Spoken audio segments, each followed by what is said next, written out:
Alors, actuellement, je vais vous parler de celui qui s'est érigé comme le nouveau donneur de leçons. Mais dans ses chansons, il n'y a aucune leçon. Dans ses chansons, il n'y a aucune leçon. Kenfa, rappelle-toi, pour me rencontrer, tu avais fait 2 semaines. À l'époque, j'avais le vent en poupe. J'étais le seul jeune producteur d'émissions à Yaoundé.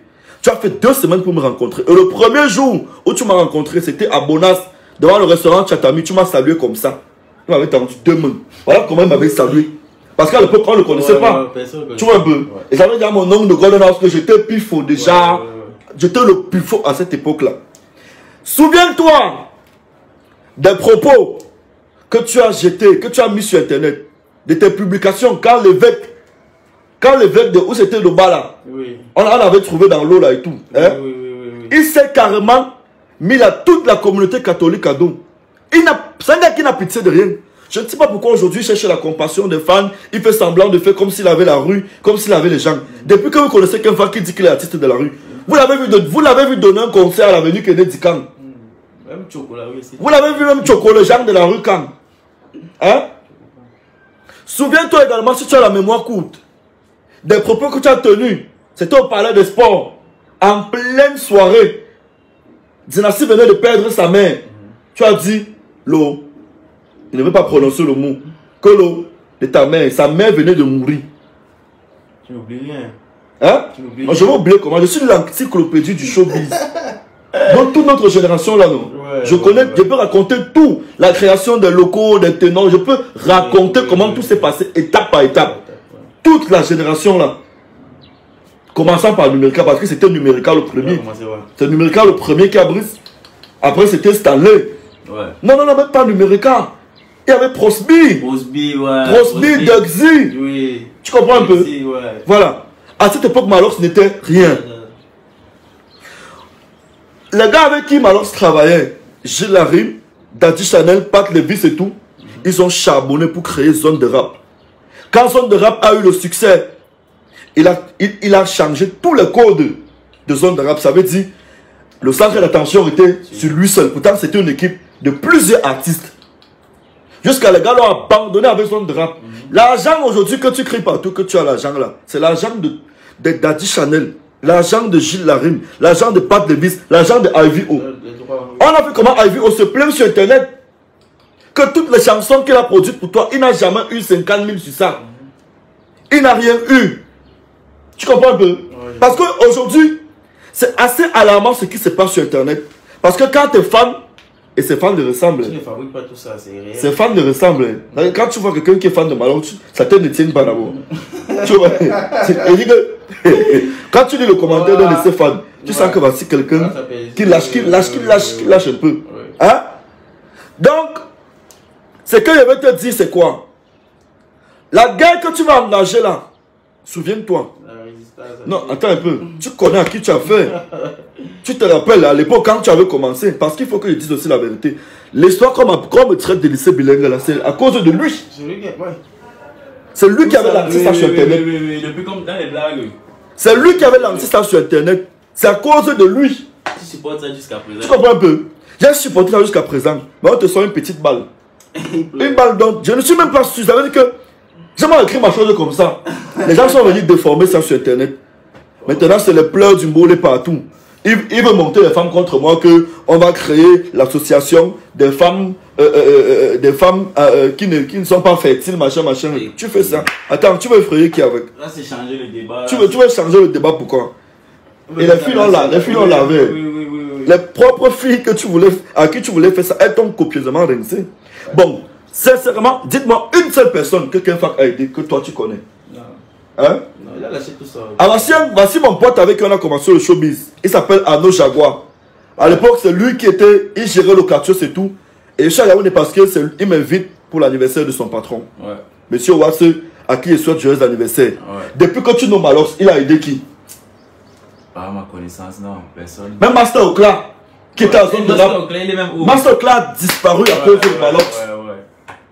Il a frustré Master Ocla. Et c'est Master Ocla qui écrivait les chansons. Tuer pour tuer, c'est la chanson de Philby. Il a aidé qui? À la base, je savais même que c'était ton ami. C'était bien. Non, bien sûr. Quand tu dis bien là, c'était mon ami. Ouais. Mais quand il a eu le succès, il s'est retourné contre moi. Le premier cachet de Maloc, 100 000. Les premiers 100 000 qu'il touche avec la bière, c'est combien ici? C'est moi qui le lui donne. C'est moi qui lui donne son premier cachet à la maison, mais Abou Nidal venait au Cameroun. Ouais, ouais. Tu te rappelles, non? Ouais. À la maison, mais là-bas, à Mini-Ferme. Ouais. Il y a super longtemps. Son deuxième cachet de 100 000, je lui donne ça au Tchatami. C'était à Bounas, là-bas, dans mon quartier, au Kradat. Ouais. Mais aujourd'hui, il se place sur Internet. Tu ne peux pas parler à Pifo. Tu ne peux pas parler. Pour que je puisse accepter que tu m'agresses une parole méchante ou tu me clashes, efface tout le passé. Et il s'est mis à dos tous ceux qui l'ont aidé. Est-ce que ça s'efface? Ça s'efface pas le passé. Il s'est mis à dos tous ceux qui l'ont aidé. Il ne payait pas les clips en Napster. Ouais. Hein? Et aussi, il ajoute un truc. Jaguar. Ça va venir. Jaguar. Et il y a une photo qui circule. Les gars sont allés capturer. Je suis dans le clip de... on a pris mon nom, on a mis là le moteur. Ils ont pilé. Attention. Quand Fak prend son téléphone, à l'époque, je suis une vedette de la télé. Je suis dans ce clip en guest. Ouais. Tu comprends un peu? Ouais. Je suis dans ce clip. Je ne fais pas 10 secondes dans le clip là. On dit que je suis son danseur. Attends un peu. Je suis danseur. Tu te retrouves là-bas comment? Ça veut dire qu'il y a... C'est réel. Il m'appelle. Il me dit, on est en train de tourner un clip à la maison. Est-ce que tu peux venir? Ouais. Je viens, on me flash. Les guests ne durent pas dans le clip. Ouais. Parce que si ça avait duré justement dans le clip, c'est que les gars ont capturé comment il dansait. On devait dire que je suis son danseur. Il n'a jamais été son danseur. Attends, je suis d'abord danseur. Allez regarder l'un des tout premiers beaux clips de Dynastie. Ma femme, elle est très belle. À l'époque, on me suppliait pour apparaître dans les clips en guest. Parce que j'avais le visage tout frais, tout jeune de la télé. J'étais la petite star de Yaoundé, de la télé. C'était toi la télé urbaine. En fait, il n'y avait pas deux jeunes animateurs qui avaient le vent en poupe à Yaoundé. Il n'y avait pas deux. Il n'y a pas de contenu comme ça. Il n'y avait pas deux. Tu comprends un peu? Nous, on a vécu. Et qu'un fact, c'est ça. Où il est là, il connaît ça. Mais comme c'est un lâche, il ne veut pas accepter. Comme c'est un ingrat, il ne veut pas accepter. Il a aidé qui? Regardez ces danseuses. Tu as vu ces danseuses avec un habit de 5 000. Elle presque avec les gros caleçons de 200 qu'on vend à Mokolo. Avec les t-shirts de 100 francs. Les danseuses sont sales. Ouais.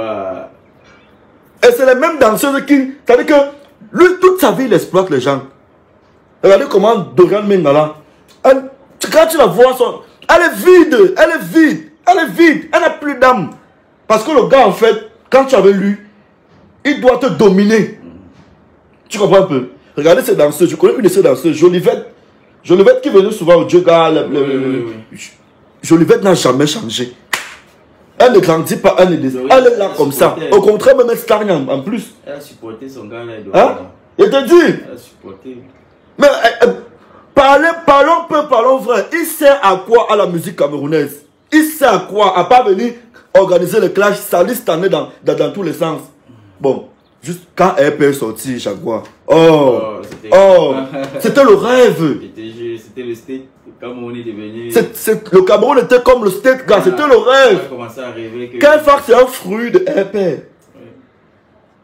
Parce qu'il a eu aussi son succès parce qu'il clashait cette année matin, midi, soir. Il clash cette année matin, midi, soir comme ça depuis des années. Et maintenant, c'est depuis 2016 qu'il s'en prend à Coco Emilia. Donc comme aujourd'hui on se lève un peu, on parle de sa femme, ça énerve certaines personnes. Ouais, il s'en prend à Coco Emilia. Depuis 2016, on ne sait pas ce que Coco Emilia lui doit. Et tu te rappelles, un lâche, Betancourt l'avait tabassé en boîte. Betancourt est sorti avec la batte, comme blam sur le pied. Le pied on était en boîte de jour là, le pied de Kenfak faisait comme ça par terre. Betancourt lui dit que parle encore. Que dis encore ce que tu disais là. Dis encore.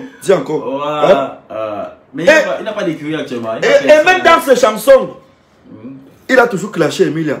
Que vous pensez que ça atteint la mamie de planète que Coco Emilia a déjà mangé là. Il a une de ses chansons où il dit un truc comme ça. Elle te doit quoi, mon frère? Elle a dit il y a sa batte. Elle te doit quoi? Tu comprends même qu'elle est à l'hôpital, elle est en train de peut-être... Elle a une situation critique. Au lieu d'avoir une compassion, il n'a pas de cœur, ce gars. Il est méchant. Le gars en tête seulement qu'elle doit die, que oh, machin, les influenceuses, machin. Tu sais que c'est un... Je vais vous dire une autre vérité. C'est un gars qui est frustré. Il est frustré parce que on ne le book plus. Tu sais que son manager, c'est un malhonnête. Hein? Il est toujours avec... Oui, ne prononçons même pas son nom. Ouais, ouais. Tu comprends un peu? Son manager, c'est un malhonnête. On a bloqué son manager partout. Dans les grosses entreprises où Mwanga il était en tête d'affiche là. Depuis un an, vous l'avez vu en tête d'affiche. Il a fait quel vrai concert depuis un an. Parce que son manager, c'est un gros malhonnête qu'on a bloqué partout. On a bloqué son manager partout. Ça veut dire que c'est l'association de deux malhonnêtes, lui et son manager. C'est pourquoi vous les voyez ensemble. Quelqu'un qui a volé les efforts de toute une génération. De près de 5 personnes, des Gilles Larim, les Daddy Chanel, les machins et tout. Son manager aussi, qui prend les cachets de 1 million, il vient donner les 300 000 aux artistes. On a su ça, on l'a coupé partout. Son manager qui a les crédits dans toutes les boîtes de nuit. Tu te rappelles? Il avait interdiction d'entrer au Djega. Parce que mon père, Emmanuel Nguele, avait dit... Ouais. Bonjour. Sanchez, c'est ici. Non, on ne connaît pas Sanchez. Ah. On ne connaît pas le Sanchez. Emmanuel avait dit que tant que tu ne payes pas mes crédits, tu n'entres plus en boîte. Ouais. Donc, mesdames, messieurs, ça c'est deuxième vidéo. Et je te préviens, tu connais très bien l'élément. Tu connais très bien Pifo. Tu connais très bien l'élément. Si tu ne te calmes pas, je vais aller plus loin. Tu es prévenu. Et prévenir vaut mieux que guérir. En bon entendeur, tu as suivi. Merci.